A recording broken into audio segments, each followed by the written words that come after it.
Welcome to Pleasant Valley. My name is Chad. I get to be your teaching pastor this morning. I'm excited. And the Lord is here. He's here and he's eager and willing to interrupt your life, to draw you close to his heart, to give you understanding, to help you to hear, to help you to see, to help you breathe. I took a mission trip in college to Russia and Poland. 1991, so the red sickle communist flag was still flying, but there were some openings to Westerners, and I was playing soccer with Wheaton College, and we went wearing these like awful bright blue USA. So they're like, it's the USA team. We're like, no, actually, we're just from Wheaton College. But we played soccer against a lot of their teams and some of the guys that had even played for the Russian national team. And so it was really fun. We would go into these towns and play soccer. And then afterwards, we would talk about Jesus. And this was a crazy thing. The towns would show up in the thousands. And they were so eager to hear. I stood in Red Square, and we had these cheesy tracts. They were soccer tracts. They weren't even like the best ones that we can produce here.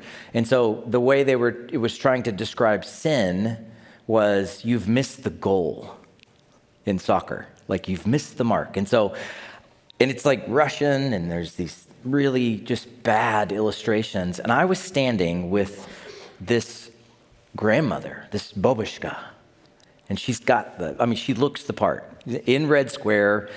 And there are hundreds of people mobbing us to get a hold of these cheesy tracts. Isn't that crazy? They're just like, please, yes, I want that. And so she's standing next to me, and I'm there. I don't speak a lick of Russian. A couple things. Пожалуйста, whatever, спасибо. Like, that's about it.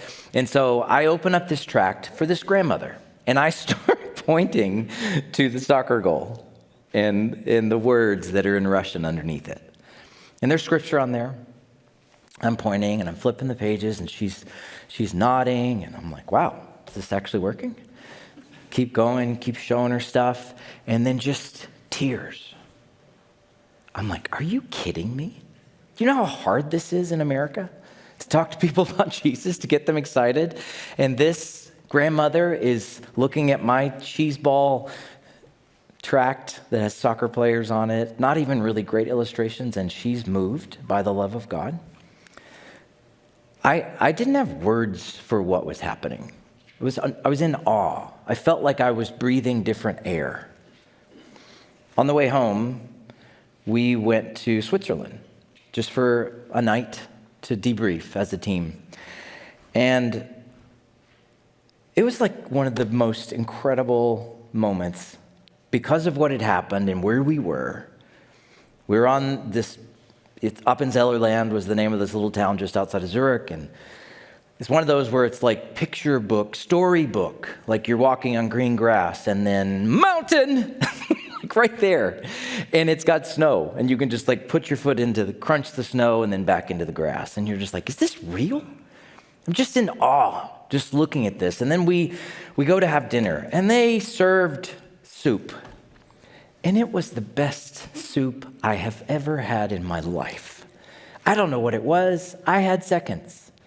Then we had chocolate. And then I slept on a bed that was made of feathers. And it was just one of those moments that I can't even really describe it other than to tell you that it was surreal. It was this, I don't know what to say about all of this. Now, why am I beginning with that story as we jump into Matthew chapter 5? Because I can't take you here. I can't do it. I can't even begin to describe what needs to happen in your heart. I can't create it. You have to experience it because you weren't with me. And even as I teach, I can't give you the experience. But what I can do is show you the mountain. And ironically, Jesus is teaching on a mountain today. I can show you the mountain, and I can say, try this soup. It's amazing. It's amazing. Let's go up together. Let's sit as close as we can to Jesus and let's listen to him. Let's listen to him. Now, you guys know me that I'm a little bit weird and I ask different questions when it comes to the Bible. And I asked this one when I was looking at the passage this week, because it's chapters 5, 6, and 7 are all what encompass this sermon that Jesus gave. So there's a little bit of irony and kind of weird to be giving a sermon about a sermon that was by Jesus. So can I improve on it? No. I can just kind of tell you, taste the soup that Jesus provided. And so, but I want to know these kinds of things. I want to ask questions. Did people get tired when they listen to what some would describe as the best sermon ever? The best sermon ever. Did people do this? I'm sorry, Jesus. Did they have distracted thoughts as they listened to the Son of God? Did they get angry? The answer is yes. He was very much fully God and fully man as he spoke, and they were very much fully human, just like you, just like me. And we know people got mad when they listened to Jesus, but we also know that people listened to him and it was electric. They were hearing and tasting soup that they'd never had before. They were on a mountain and they were like, this is incredible. And I'm prefacing this because it's a little bit of like, the fine print you see on the offers that are too good to be true. I'm trying to give you fine print here because I'm not going to do justice over the next 3 weeks as we look at 5, 6, and 7, and it'll probably take us longer than that. But I also can't stand it when pastors go, this will take us forever just to get through this chapter. And you're like, okay, I'm going to the next church because that's too long. So I want to say, though, that God he's just so much is said in the next 3 chapters. This sermon, did you know that Martin Luther King Jr. based his whole nonviolent civil rights movement on the Sermon on the Mount? The whole thing that upended one of the worst evils in our country and at least started the movement to upend. Sermon on the Mount, right here. This is what in letters from a Birmingham jail, you know what he was writing about? Sermon on the Mount, loving your enemies. You're like, oh, the Bible Project, something we recommend. If you want to download something for this year to get your head and heart into the scriptures, download the Bible Project. They have, you know what they're doing this year? They're spending the year on Sermon on the Mount. The year, the whole year. So I signed up. I signed up for the weekly playlist. And it's one thing, so the last 4 years, and this is not at all to say, because I'm so spiritual, this is what I've done. I've read through the Bible the last 4 years. Dave Meyer introduced me to this, and I started doing it. It's been great, but at times, it felt like the job was to read through the Bible, not to be with Jesus. And it became this I got to get through this reading, rather than I get to be with the Lord. And so I have heard very clearly this year for myself, slow it down. Less, more quality with me. And so I love that I look at the Bible Project and we're in Matthew 5 here and they're like, yeah, we're going to spend a whole year on this. They've got podcasts, all this good stuff, so they're diving in. This sermon has impacted so many people, so many movements throughout the world, and yet some people got tired listening to it. And I'm going to talk about that here in a minute. Do you think some people misunderstood the Sermon on the Mount? Yeah, hello, denominations. That's why we got so many. That's why we got so many. Denominations are not like, wow, what a beautiful thing. Way to go, church. It's like us saying, yeah, we couldn't get along. We get to heaven and we're like, Lord, look, we've got all of us, evangelical free, Presbyterians, Baptists, Catholics. Isn't this great? And he's like, no. That isn't great. What's wrong with you all? We do misunderstand him. So, little preface. As we read Matthew 5, verse 1, how will you listen? Will you be nodding as Jesus speaks to you? Let's see. Verse 1, when he saw the crowds, he went up on the mountain, and after he sat down, his disciples came to him. Now, most people fly right by this. Crowds, mountain, sitting down, disciples.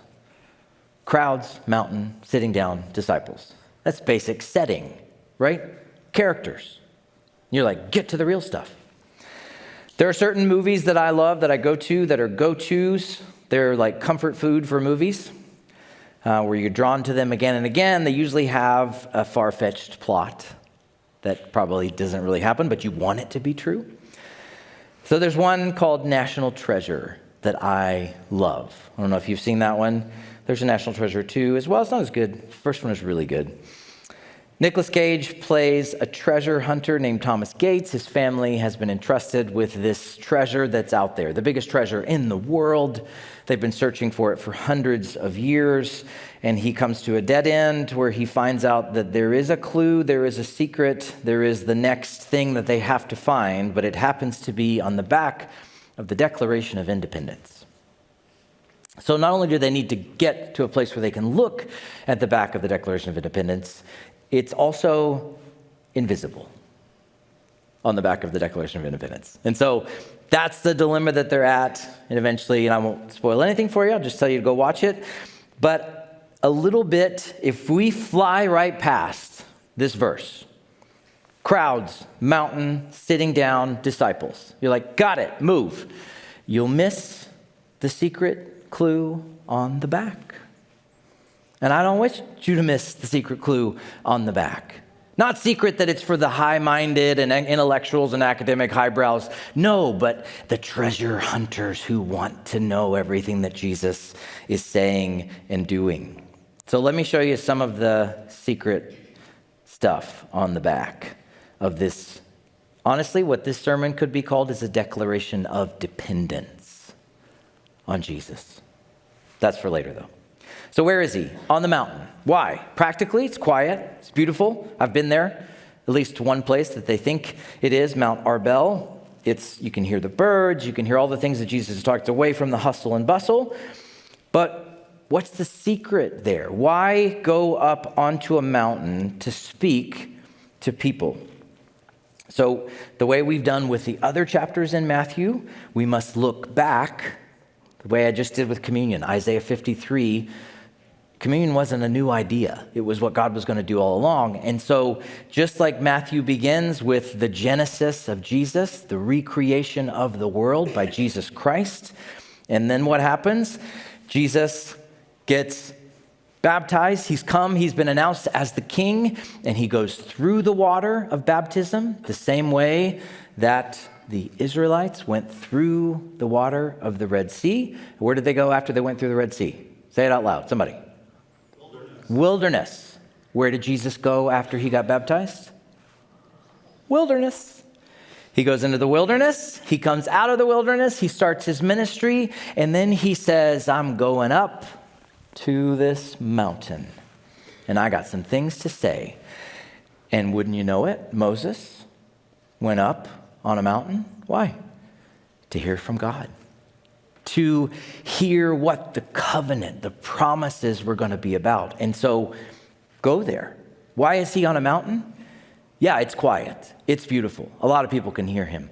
But he is also playing out the story and recreating the world because God got them up on that mountain with Moses and said, hey, listen, you will be blessed if you live this way. If you keep this promise with me, if you keep this covenant, you will be blessed and I will make you a blessing to the world. Did they keep it? Nope. So Jesus is coming to keep it.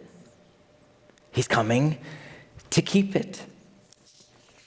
He's come to get the job done. So that's the mountain. What about the crowds? What kinds of people is Jesus talking to? Who's in the crowd?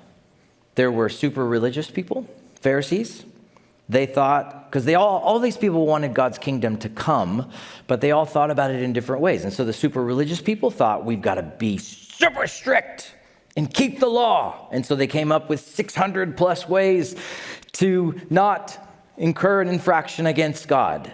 And so that's what the religious people, the super religious people, they're standing around, they're listening.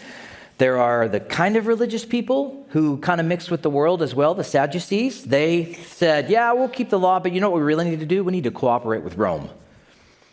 We need to cooperate with the government and keep God's law, and that's how we're going to get God's kingdom to come.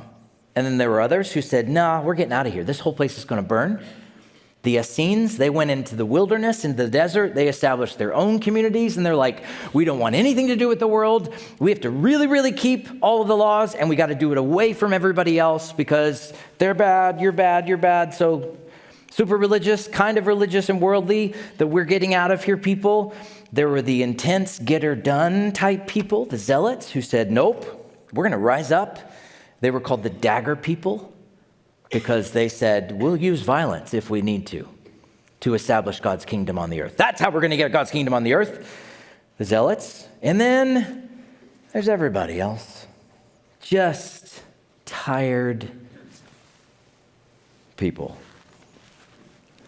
Those who are trying to do life, pay the bills, raise their kids, hungry, poor, discouraged, outcast, on the margins, at the borders. That's who he's talking to. These are the people that Jesus says, okay, let's talk about this new covenant. But there's a really cool distinction, and this is where the secret kind of really comes to life for me on the back of this declaration of dependence on Jesus. And it's this. He distinguishes between the crowds and the disciples. The crowds were there.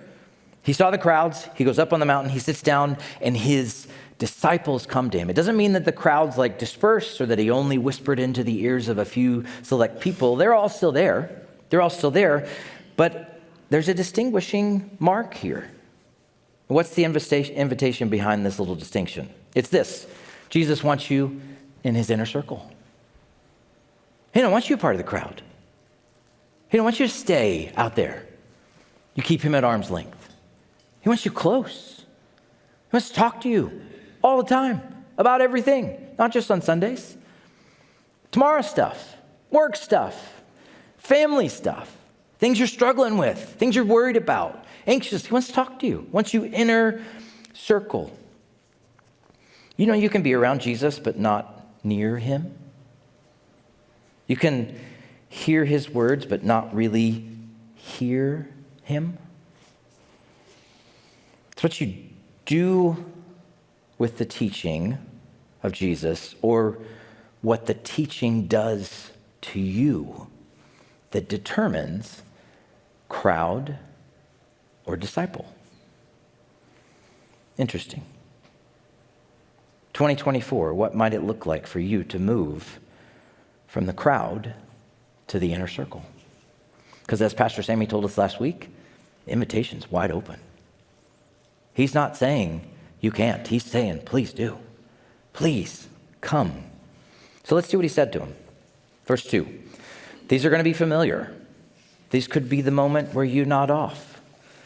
Don't do it.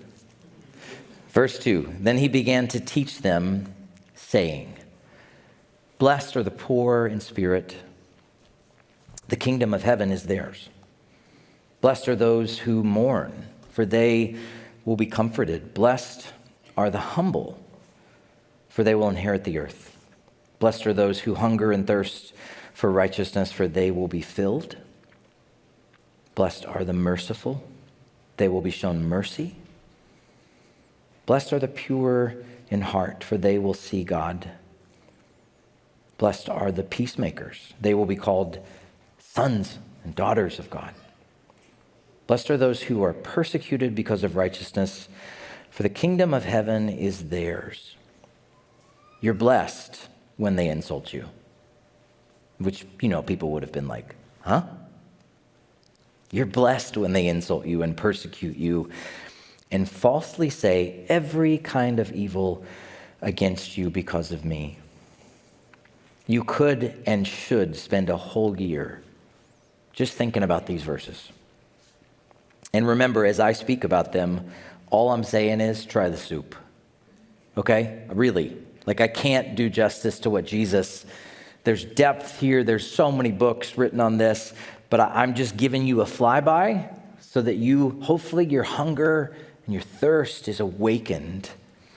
But when I read these verses, I immediately think of my great Aunt Jean's house. And yes, I'm from the South, and yes, we say aunt, not aunt. Sorry. My mom sent me to Aunt Jean for a reason. My sisters got to go to my grandparents. I had to go to Aunt Jean's. You may guess why. I was a handful. Aunt Jean could handle me. She was a tough lady, but she also bought me like pancake treats and all these so it was kind of a, catch-22. But I think of my Aunt Jean's house because there were two rooms that I remember. She had a really old house in this old part of Knoxville. She had this living room that was, nobody ever went in there. You ever been in one of these living rooms? You go in and the floor creaks and there's glass stuff everywhere. Beautiful rugs from all over the world and antiques and clocks. Just these kind of clock, just all these things where you're like, what is happening in this room? I mean, it's beautiful, shiny tabletops, lots of fine crystal that belongs to your great somebody. Stuff that's it's apparently related to me. This is your family history, Chad. Isn't this beautiful? And you're like, yeah. But as you walk in, and here I am, a little boy, and I'm a dirty, sweaty little boy. And it's don't sit there, though. And I reach for one. No, touch that. Okay, where can I go? I read, and I'll say this, of the last 4 years reading through the Bible in 1 year, when I got to the Sermon on the Mount, I was like, oh no. I know that's not super spiritual, sorry. But I was like, I know these verses. I can't do these verses. They're too hard. They're too difficult. I feel like I'm in my Aunt Jean's living room, where there's lots of expensive truth, but don't touch it. More like you won't even be able to touch it. It's an impossible bar to reach. It's so high, the ethics of Jesus. And so when I've heard it read or heard it preached in the past, here's how honestly I've reacted. Okay, right, yeah. Okay, wink, wink, yep, got it. I'll do those things, yeah. That's how I felt.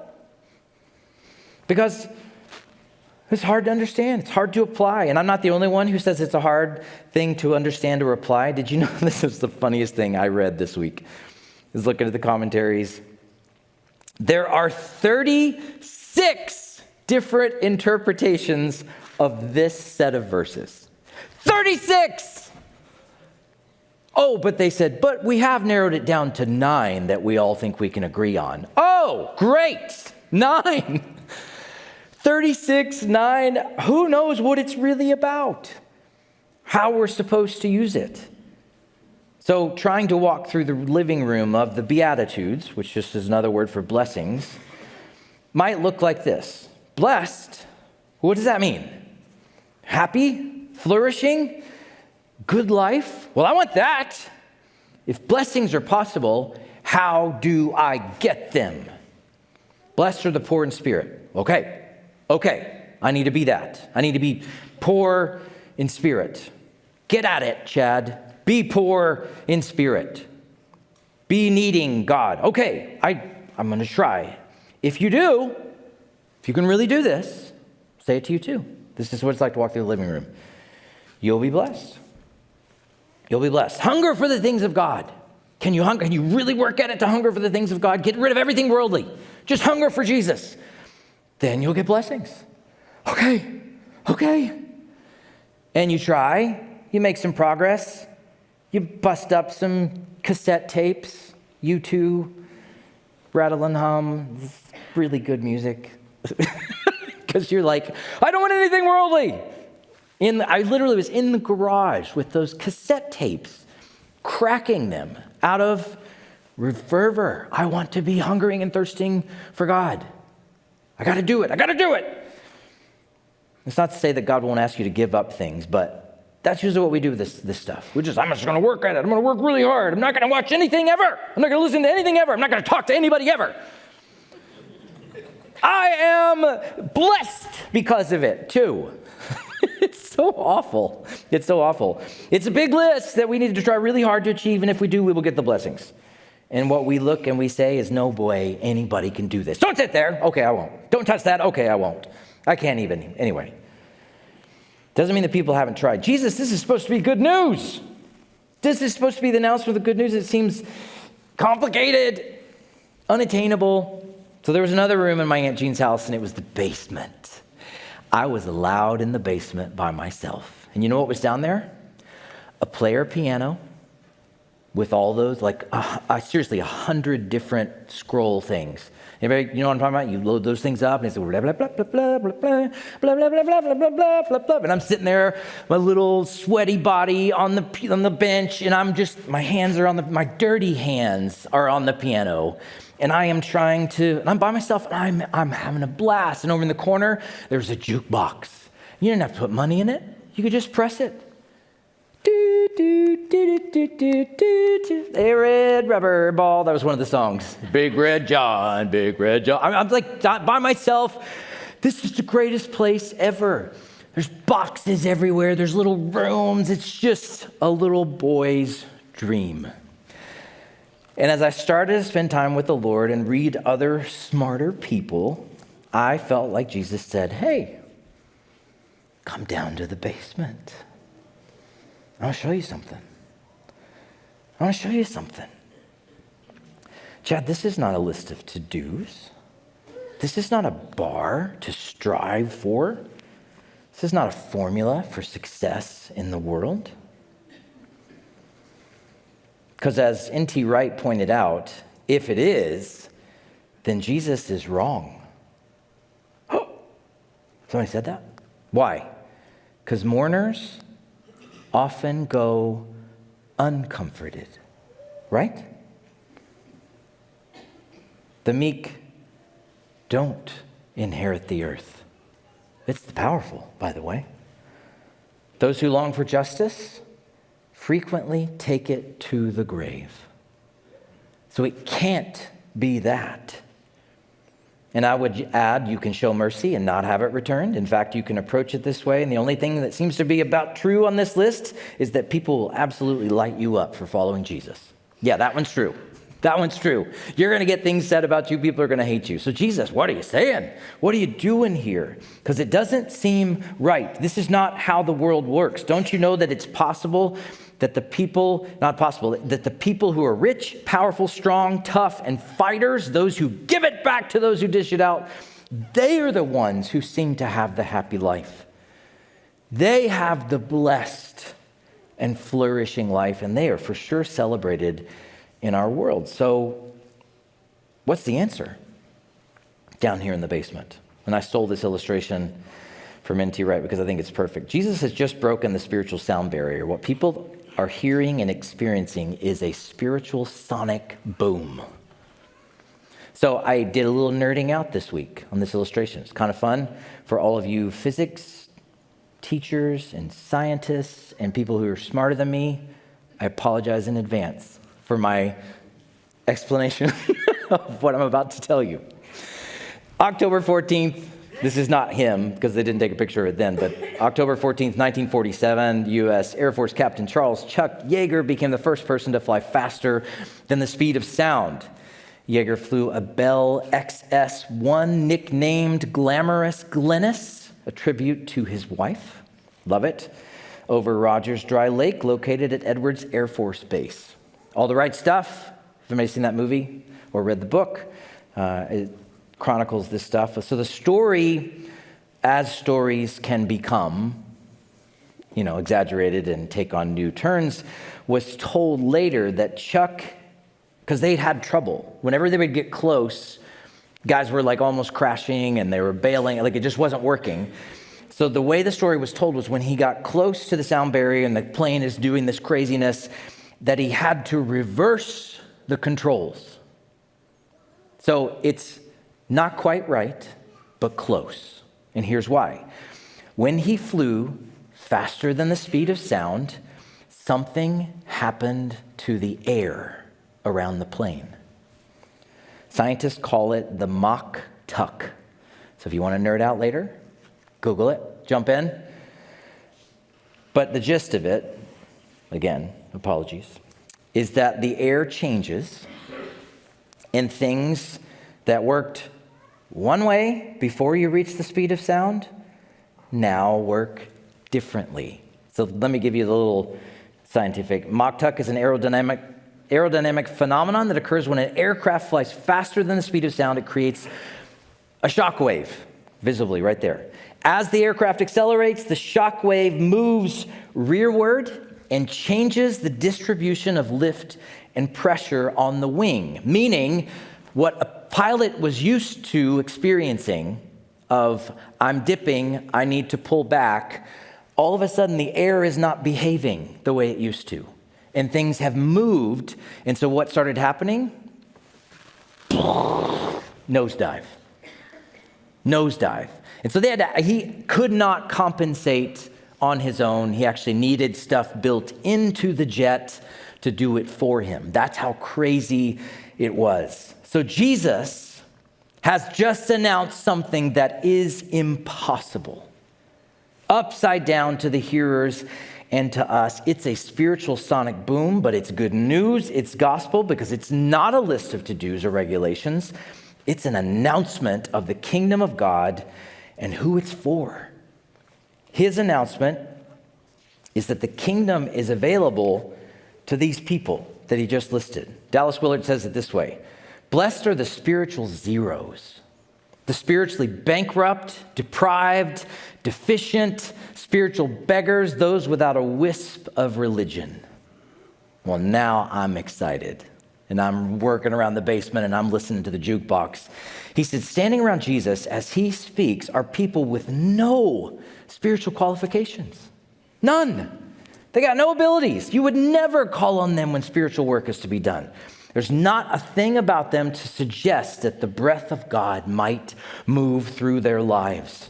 They have no charisma, no religious glitter, no clout. They don't know their Bible. They don't know the law. They're mere people who can at best fill a pew or a chair, maybe an offering plate. Nobody calls on them to lead a service, to lead a prayer. They might faint if somebody did. They're the first to tell you that they really can't make heads or tails of this whole religion thing.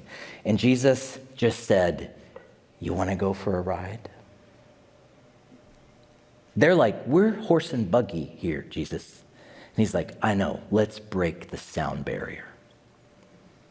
Let's go faster than the speed of sound. Jesus, I can barely walk and you want me to fly. Don't make it a list. Listen to what he's inviting you to. Resist the urge to make it a religious ought to.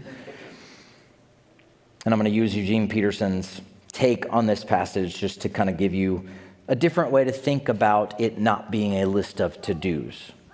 Ready? Here we go. Amen, little one. You tell them. You tell them. You're blessed when you're at the end of your rope. With less of you, there's more of God and his rule, poor in spirit. You're blessed when you feel you've lost what is most dear to you. Only then can you be embraced by the one most dear to you, those who mourn. You're blessed when you're content with just who you are, no more, no less. That's the moment you find yourselves proud owners of everything that can't be bought, the meek. You're blessed when you've worked up a good appetite for God. He's food and drink and the best meal you'll ever eat. Hunger. You're blessed when you care. At the moment of being careful, you find yourselves cared for. Mercy. You're blessed when you get your inside world pure, your mind and heart put right. Then you can see God in the outside world. You're blessed when you can show people how to cooperate instead of compete or fight. Peacemakers, that's when you discover who you really are and your place in God's family. And you're blessed when your commitment to God provokes persecution. The persecution drives you even deeper into God's kingdom. And I know I'm scratched the surface. That's all I intended to do. Because I want you to dive in. I want you to jump into these blessings. Not as a list, but as an announcement that it's available to you. Let's look at the last verse. Be glad and rejoice, because your reward is great in heaven. That's how they persecuted the prophets who were before you. In heaven, right there. Do you see what it says? In heaven. This is a heaven thing, isn't it? This is not for here. So that's something that we also feel. These things are something to be realized later. There's no way they're really going to be happening here. The list comes into effect in heaven. That's when the inheritance happens. So I'm kind of off the hook, right? All except for one verse. Those who inherit the earth. You're like, ooh, bummer. The other people get heaven. You guys get the earth. Okay. Which gives us a clue that there's another secret understanding behind it. Jesus doesn't look at heaven and earth and see something that isn't supposed to be joined together. The problem with us looking at this passage and thinking, this is just for heaven, is that we think we just have to grin and bear it until heaven. Just kind of make it through. That's what you're trying to say here, the persecution? Just hold on. Keep your little lamp burning as best as you can, because none of this is real until we get to the real place. Did you know that everybody who has gone on to be with Jesus is with him in paradise, but it is an in-between place? Why? Because where you're sitting is what will be the new heaven and earth.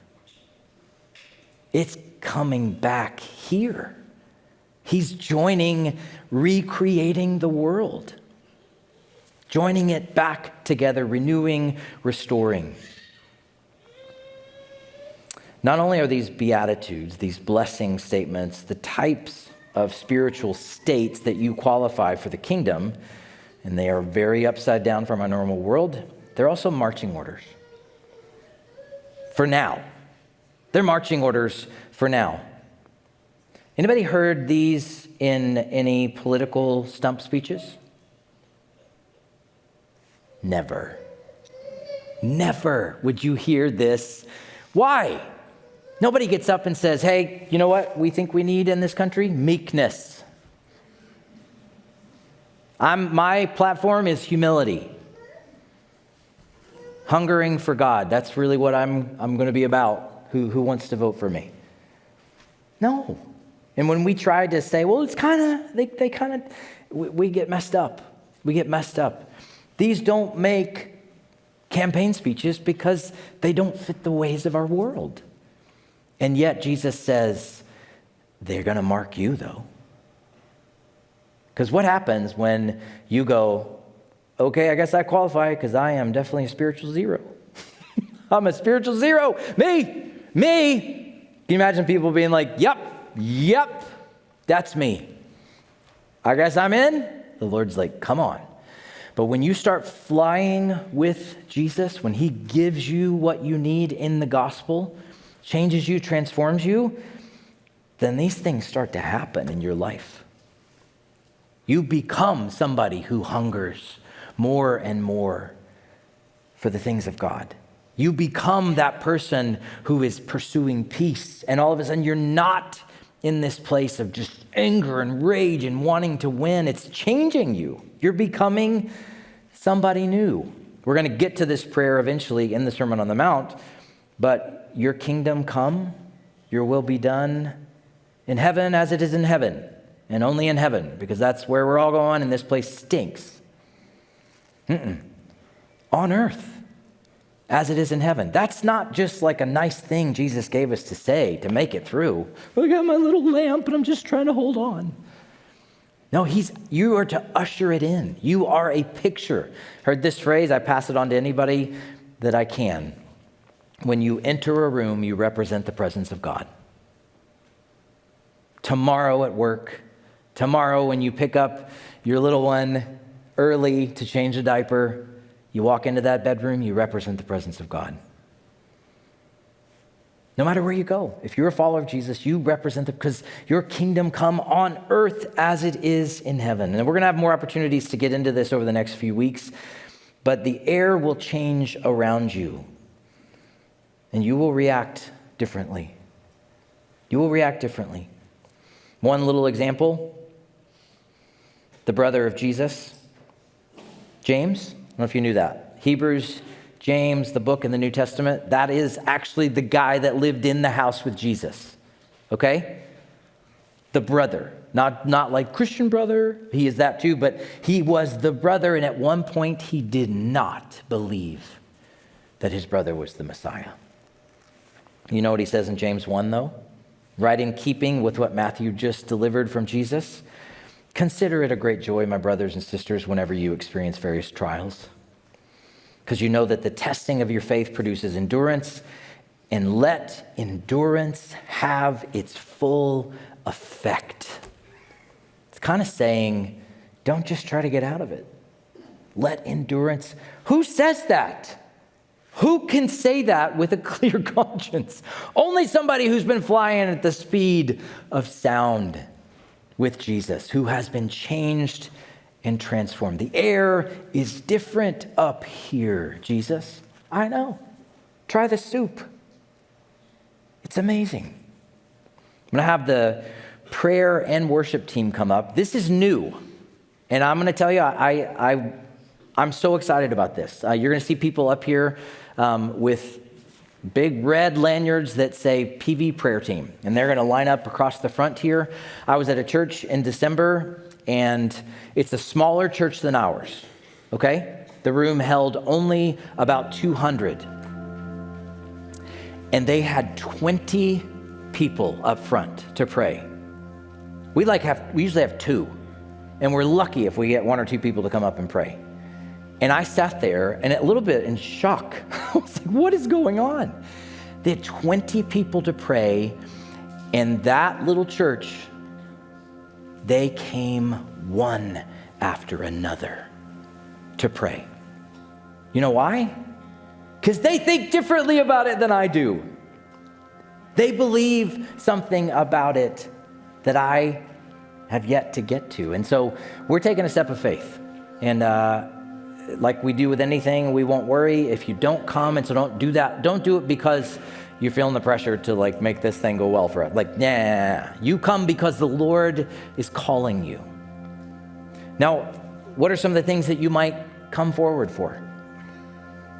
You may say, I am absolutely in the crowd. Absolutely in the crowd. And I need to be closer. I want to move into his inner circle. So you come up and you say, this is what I need. And you let somebody pray for you.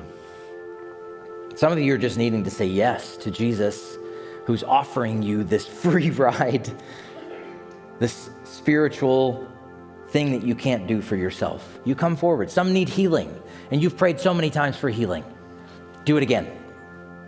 Yeah, but I haven't heard. Do it again. Some of you have seen God do something in your life, and you need to celebrate. You need to come forward, and you just need to celebrate what he's done. Talk to him. This is the way, what I noticed in that church was that they treat this like this. Of course we're going to do it. Of course we're going to do it. Connect to heaven, direct line of communication with a brother or sister. Sign me up. Sign me up. You may have a wayward child who's rejected you, Jesus, a spouse who doesn't know the Lord yet, a friend. You come. You come on their behalf. Provision in your family, needs that are unmet. You come. Or, I don't know what I need. You come. We're going to do this every week. And it's one worship song, our last worship song. They will be here. They will be ready for you. But I encourage you to take a step of faith in obedience, to have somebody pray with you, to voice, to publicly say, I need more of him in my life. I have this sin that I cannot shake. I need help. You come. Cool? Awesome.